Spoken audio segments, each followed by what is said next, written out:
Welcome on in, golf fans. It's your boy Gsluke here with our course breakdown for this week's Procore Championship. Feels great to have golf back. We also have a stud field with the Ryder Cup team teeing it up for the USA. So we have that to look forward to and a golf course that's pretty beautiful itself. I won't say that it's my favorite from the strategy standpoint, but it is in Napa Valley, and I've got my parents out there this weekend, so a little bit of boots on the ground info might be able to speak from them, and a golf tournament that I'm thoroughly looking forward to as well. So here in this course breakdown, going to make sure you're ready for all of your action, whether it's for DFS or on the prop side, with a complete breakdown of Silverado Resort Spa. We're going to go through the course details, some of the changes since 2024. We'll also go through some analytics on the bet the number side, a hole-by-hole breakdown, as well as my modeling and key stats that I'm using to identify my top plays. So you'll be an expert on exactly what to expect and to get all of your research started as well. So without further ado, let's go ahead and get this thing going. But first off, look at this course details. Silverado Resort Spa is a par 72 and towards the shorter end of the spectrum at just 7,138 yards. It's bent POA agronomy for most of the golf course. You do have bent grass rough though that is listed at about 2.5 inches,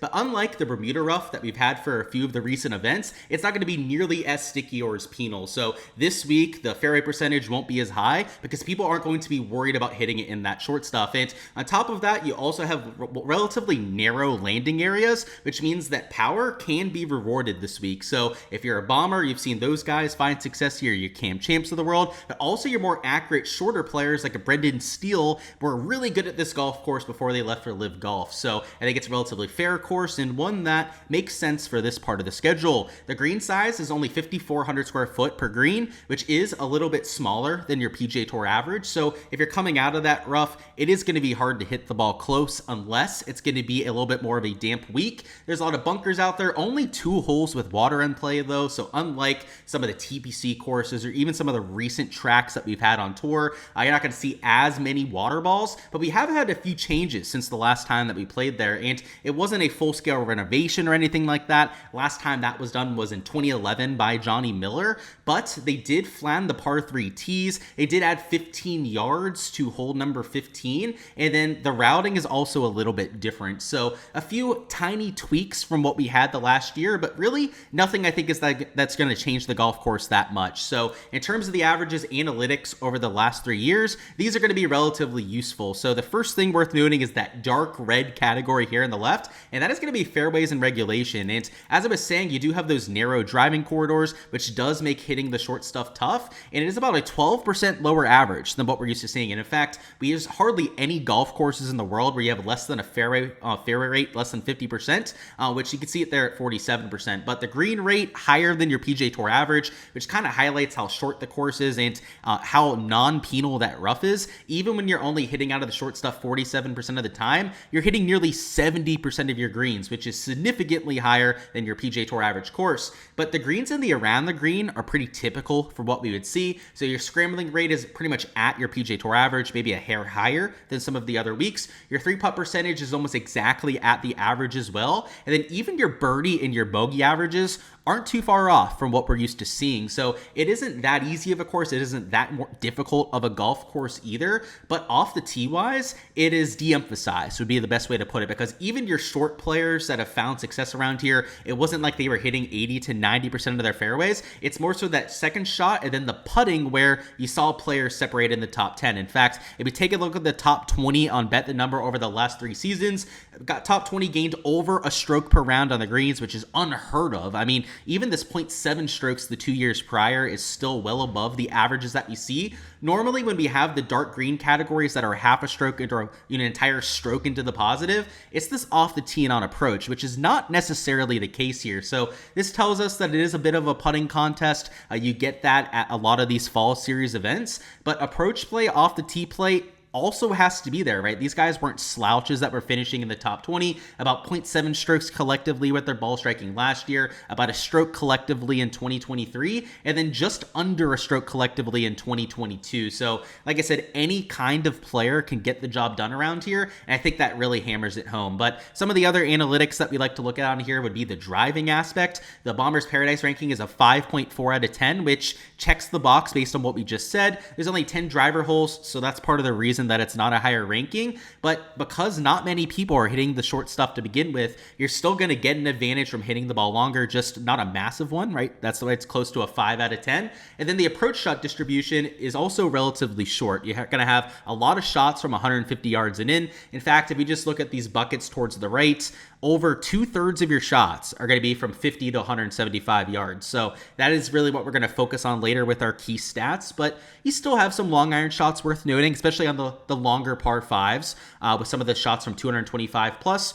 Around the green, though, it is extremely balanced. In fact, all the different surfaces are accounted for with this pie chart towards the left. And then the putting, it's worth noting that the make percentages here, let's go to that 7 to 10 foot range. It is a little bit lower at Silverado. In fact, you can see there 1.8% lower than what we're used to seeing because there's some undulation, and though they're small surfaces, putting is a skill around here, and perhaps that's why the guys in the top 20 were gaining over a stroke on the greens, because they were making more of those sliders from 7 to 10 feet than a lot of their counterparts were. So definitely a bit of a putting contest, not an event that John Rahm would like based on some of his comments to the media, but now let's show you the shots required. So the routing here is going to be a little bit different, so some of these holes might not exactly equate to what you see here in the top right, but the shots are all going to be the same. So first off, we have hole number 1 here, which is a medium length par 4. You don't have a lot of trees on this drive, which means that you can miss it left and right and get away with it. Just don't hit it out of bounds or off the property. So it's a bit of a handshake, a small green like you'll get on the rest of the golf course,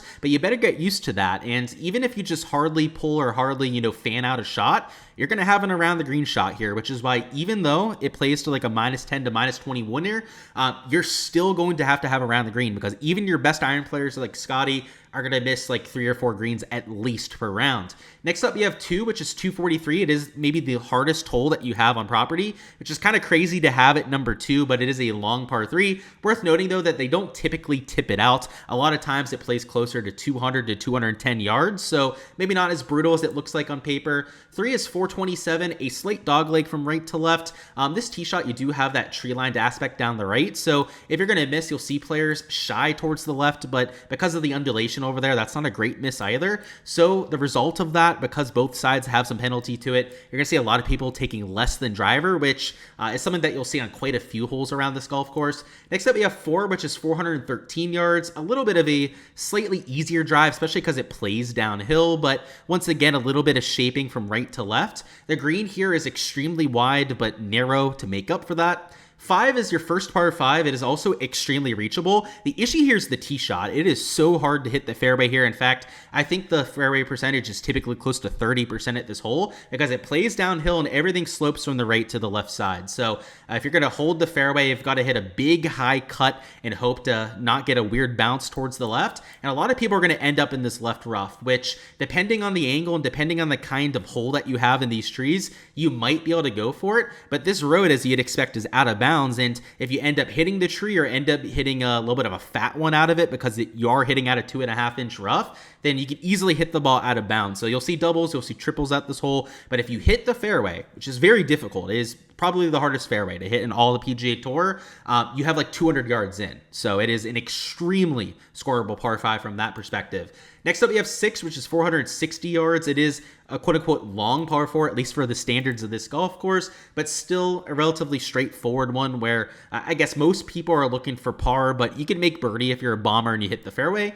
7's 214, so this is a longer par 3, a little bit shorter than the first par 3 that we had, though. But some of the trickier holes out here are these par 3s, because the long par 4s, right, for the members, they might have 200 yards in. The PGA Tour pros on a hole like the last hole, though, are going to have like 150 in. So like these are the holes that are really going to give them trouble. Next up, we have 8, which is 359. Usually a layup hole, because there is a lot of penalty missing to the left or the right here, and it's a relatively straightforward pitch and putt par 4 if you do hit the short stuff with less than driver. Next up, we have 9, which is your second par 5. This is also extremely reachable. In fact, a lot of players will take less than driver here, because if you take driver, it really narrows up that landing area, and you have to shape it from right to left to have any chance at holding the short stuff. So especially your bombers, I mean, they'll just hit it to the corner, then hit another 3-wood to the green.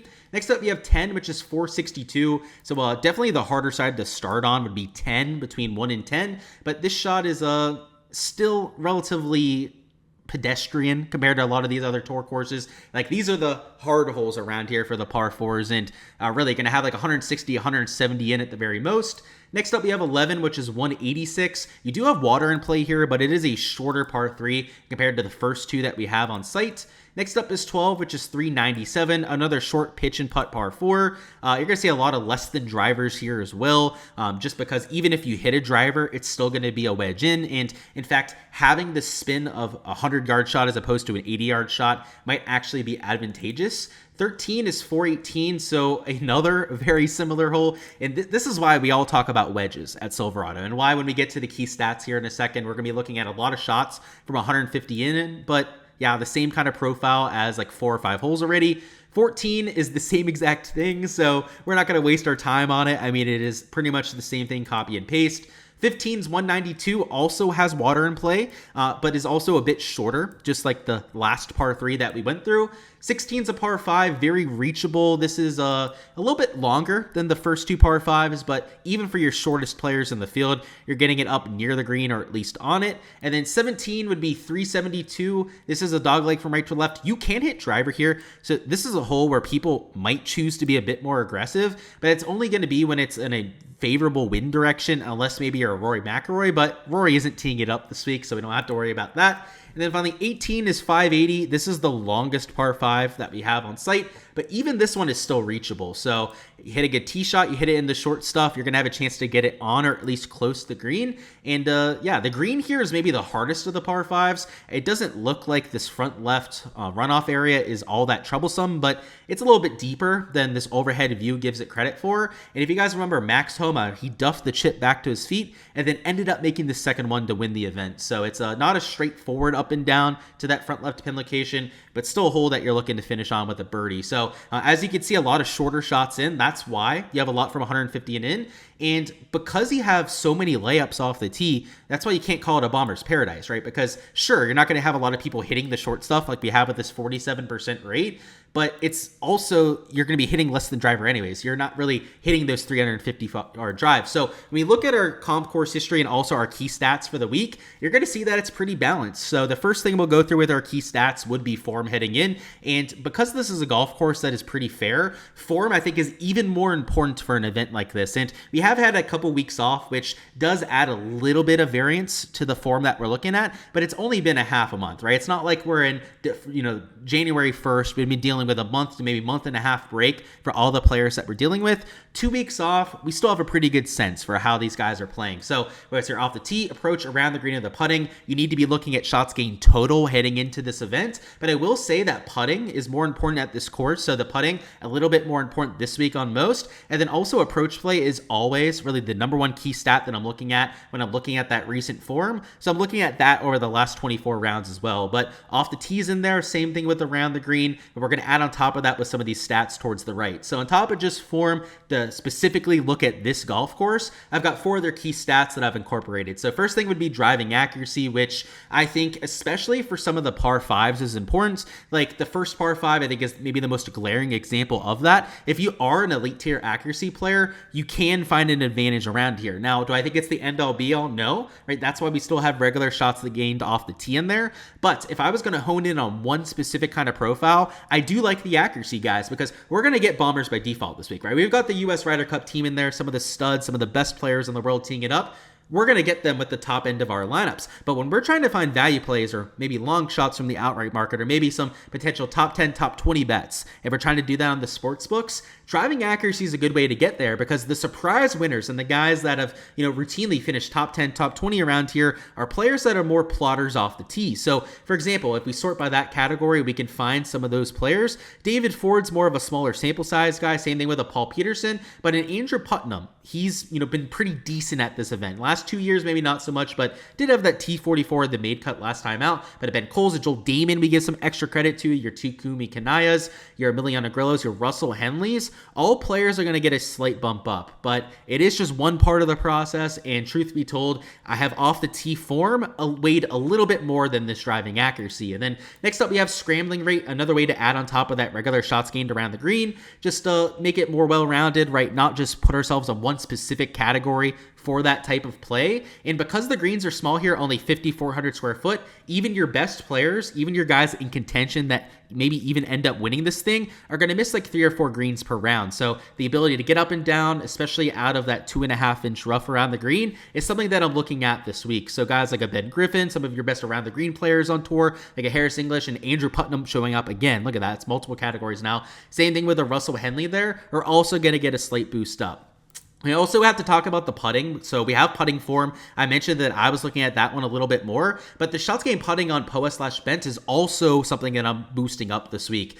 Because the greens are tricky, because you can separate from 7 to 10 feet, I'm really trying to find guys that are comfortable on the surface. So there's not a ton of events that have this type of agronomy, but if we pull the stats from those specific starts, you have Chandler Phillips gaining almost 2 strokes per round. It is a small sample size thing. Same thing with guys like Thorbjorn Olesen, Ben Silverman, a Brant Snedeker here. But players that have a more serious sample size would be like your Thor Bjornsons, your Eric Cole's been playing on it for a while, and then especially your Andrew Putnams, right? He's been playing here for the last 4 or 5 years. He's been playing a lot of the other events that you have with this type of complex.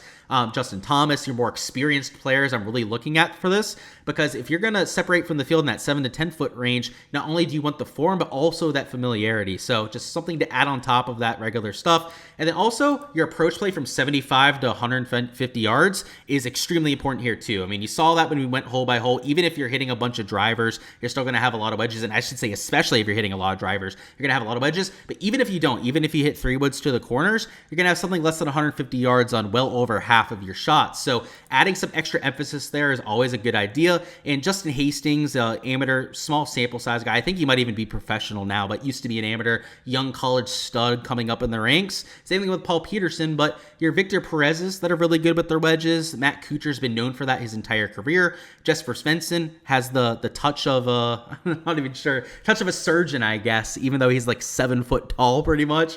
A lot of these guys are going to get a boost in my modeling as well. So when we put it all together, you're going to get Scotty Scheffler number 1, which obviously makes sense. He's by far the best player in the world. But Russell Henley's also a 10 out of 10. You've got your Cam Youngs with all the really good form heading in. Cam Champ, by the way, who also has really good form heading in. But also these plotter, more positional players that we always see showing up at this golf tournament, like your Putnams, your David Lipskis, for example, a Perez. That's not the longest player off the tee. Matt Kuchar, for example, that we have down there in 12th, who, by the way, Kuchar at this specific golf course, I mean, he's the quintessential plotter on the PGA Tour. He's gone T13, T7 over his last 2 seasons here. So, we want to make sure that we're getting to those type of players, but also the studs that are coming into this event with their form. So that's what my model's giving me, kind of to go back and back check that it's giving us what we're looking for. And that's exactly what we have there. Then the last thing I'm going to go through would be the one comp course that I have for this week. Not a lot of comp courses for Silverado. Like, it's a short par 72. There's not a lot of those on tour.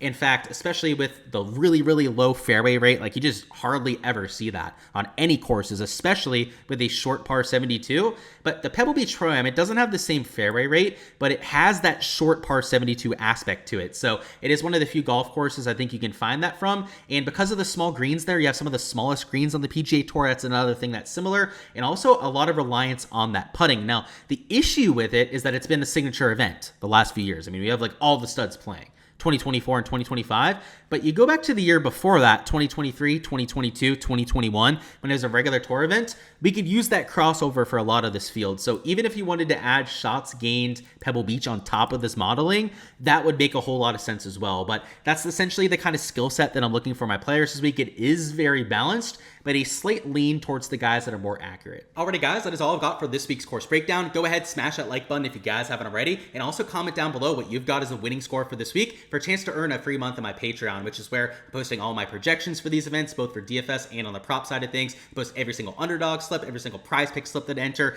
any of the bets that I'm taking on the sports books as well, completely yours for free if you get that correct winning score. And that will be on a first come, first serve basis. So once your score is taken once, it cannot be taken again. So go ahead, claim your score before anyone else goes ahead and steals them from you. And best of luck with everything that you're going with, whether it's in your DFS lineups or with any of those bets that you're entering as well. I hope that this Procore Championship can be a good one to you. Make sure to join the Patreon page if you guys want all the content throughout the rest of the week. We're also going to have a DFS and betting preview dropping on a little bit later on this evening. racing, as well as live streams throughout the entire week as well. It's a busy time of year here on the channel between NFL and golf, but we've got a lot of slates, a lot of stuff to break down, which I'm really looking forward to. So subscribe so you guys don't miss any of that when it drops. This is your #1 source for all things DFS, both in the golf and the football perspective, and we'll have you covered throughout the entire season. So best of luck, as I was saying, guys. I look forward to the rest of the content this week, and I see you guys for that DFS preview a little bit later on.